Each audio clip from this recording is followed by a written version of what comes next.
Hoje nós vamos conversar não sobre aquelas coisas que sempre dão certo e que é divertido a gente compartilhar porque a nossa equipe é maravilhosa, porque nós sempre somos bem-sucedidos, mas eu vou compartilhar com vocês um pouco de histórias daquelas de bastidor, aquelas que nos levaram a mega desafios, aquelas que nos estimulam a seguir em frente e surpreender. Então, ao invés de falar de facilidades, eu vou falar de dificuldades e vou falar de algumas complexidades de bastidor.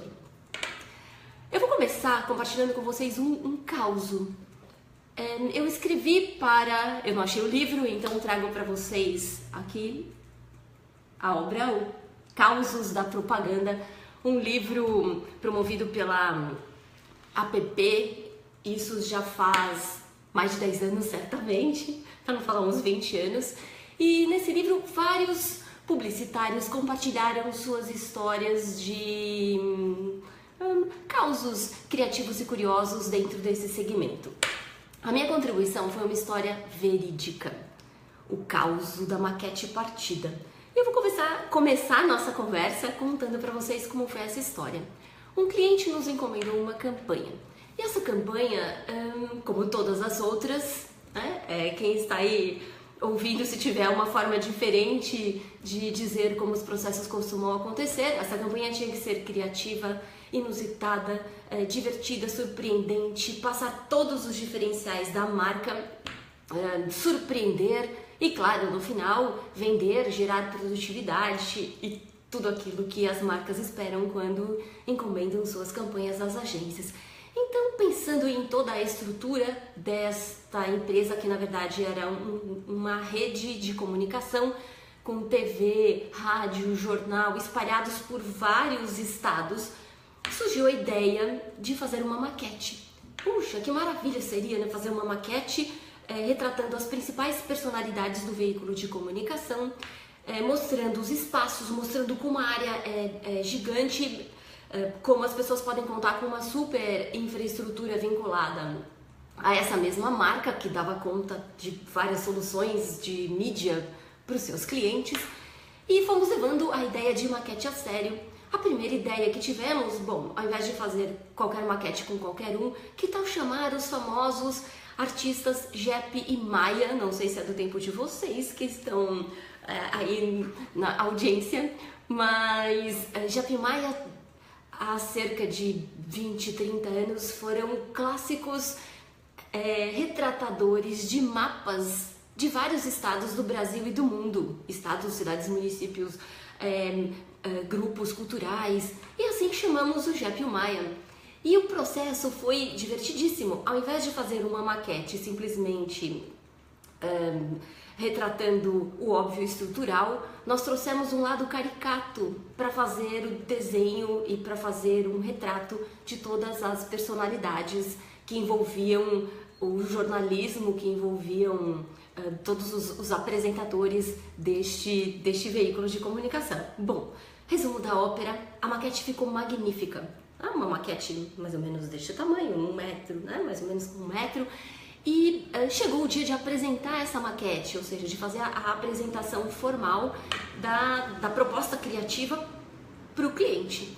E assim fui, eu, jovem, início de carreira, segurando a maquete em mãos, levar esta maquete para um prédio onde as pessoas estavam reunidas para a aprovação do que seria a campanha. Então nós não estávamos levando só as peças, mas a maquete era a grande estrela dessa campanha. E assim que eu entrei com a maquete, passei pela portaria do prédio, foi ótimo.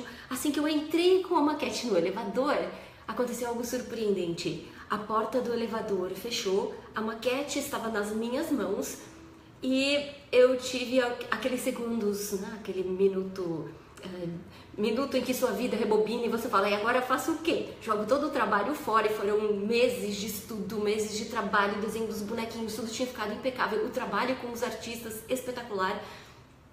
Jogo a maquete para dentro do elevador e a maquete sobe sozinha, fica passeando no elevador com o grande risco de a maquete se partir ou trava a porta com os meus braços, que seria muito arriscado, né? Sempre vale a pena esse esforço para o bem maior do trabalho, mas nesse caso eu não sei se compensaria deixar as minhas 2 mãos presas no elevador. E assim veio um golpe ninja. Eu chutei a porta do elevador, consegui fazer com que a porta se abrisse e entrei com a maquete dentro do elevador, segui, na hora de sair rapidamente para não ter nenhum problema com a maquete. Isso trouxe uma inspiração, uma mensagem interessante. No final a campanha foi aprovada, foi veiculada, deu tudo certinho. Que é o fato de que não adianta uma campanha passar pelo atendimento, pelo planejamento, pela produção, pela criação, pelo controle de qualidade. Ela de fato precisa passar pelos desafios que são as portas de elevador, que cada um de vocês sabe quais são, como são e como elas funcionam no dia a dia. Se essa história serve de inspiração, eu trago para vocês um contexto prático que tem o seu lado, vou chamar de tragicômico. Trouxe até uma música pra gente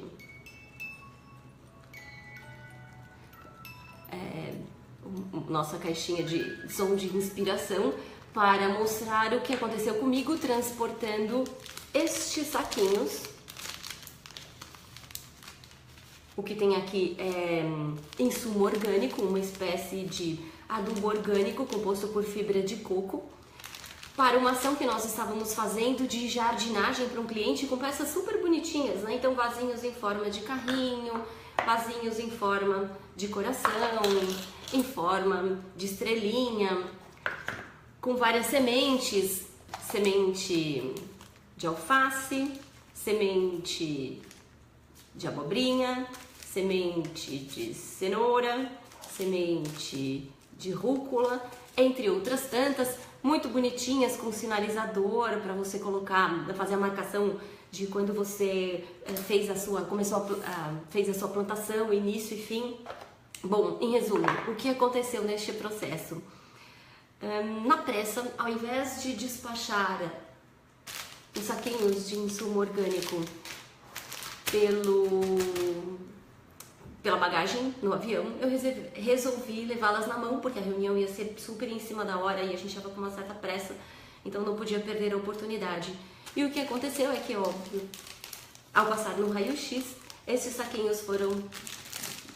Eu e os saquinhos fomos barrados e isso causou um mega transtorno.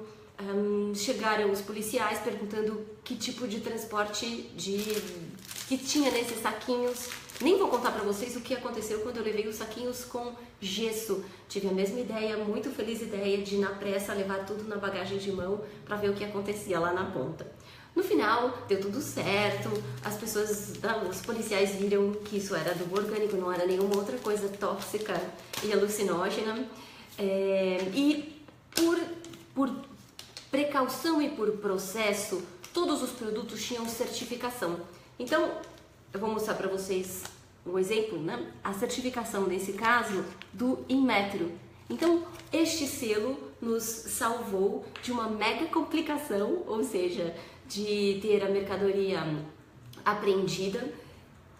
Nessa simulação, falando de aeroporto, fica tudo fácil. Agora imagine isso em grande escala quando um produto que não foi devidamente certificado, que não foi devidamente laudado, circula, chega às mãos dos consumidores, ou nem chega a chegar às mãos dos consumidores porque é barrado no meio do processo. Então todo esse tipo de cuidado, e aí poderia contar aqui para vocês inúmeros causos e inúmeras histórias dessas histórias de bastidor, em que só a gente sabe o desafio pelo qual passamos para chegar com uma solução pronta, e quando todo mundo abre e fala, nossa, que lindo, o fato é que ninguém tem bola de cristal para adivinhar o que pode acontecer, e mesmo que você tivesse, são tantos os fatores em jogo, especialmente quando a gente fala no universo do público infantil, né? Então a Umbigo, nosso timer, a Umbigo a Umbigo do Mundo tem uma bagagem bem interessante atendendo esse público, e a gente sabe como é complexo o processo de pensar de antemão em cada etapa e olhar lá na frente e entender que novas leis, novas regulamentações,